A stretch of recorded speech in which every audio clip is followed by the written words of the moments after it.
শ্লীলতাহানির অভিযোগের অনুসন্ধানে CCTV footage হাতে পেয়েই পদক্ষেপ করল কলকাতা পুলিশ। লালবাজার সূত্রে খবর, ফুটেজে যাদের দেখা গিয়েছে তাদের মুখের ছবির স্ক্রিনশট তুলে রাজভবনে পাঠানো হয়েছে। জানতে চাওয়া হয়েছে তাদের পরিচয়। প্রশ্ন উঠছে, পরিচয় জানতে পারলে কি তাদেরও তলব করা হবে? শুক্রবারই রাজভবনের 3 কর্মচারীকে তলব করা হয়েছিল। তাদের মধ্যে এক সচিব ও এক চিকিৎসক রয়েছেন আরও এক ব্যক্তি। যদিও লালবাজার সূত্রে খবর, তারা কেউই তলবে সাড়া দেননি। রাজভবনের এক অস্থায়ী মহিলা কর্মচারী রাজ্যপাল সিভি আনন্দ বোসের বিরুদ্ধে শ্লীলতাহানির অভিযোগ করেছেন। সেই অভিযোগের ভিত্তিতেই অনুসন্ধান শুরু করেছে লালবাজার।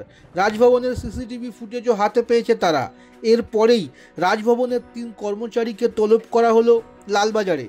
পুলিশ সূত্রে খবর, অভিযোগকারিনী জানিয়েছিল, গত 2রা মে রাজভবনের কনফারেন্স রুমে হেনস্থার শিকার হয়েছিলেন তিনি।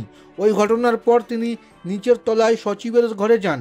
সেখানেই ছিলেন ওই চিকিৎসক। হাতে আসা সিসিটিভি ফুটেজেও সচিবের ঘরে যেতে দেখা গিয়েছে মহিলাকে।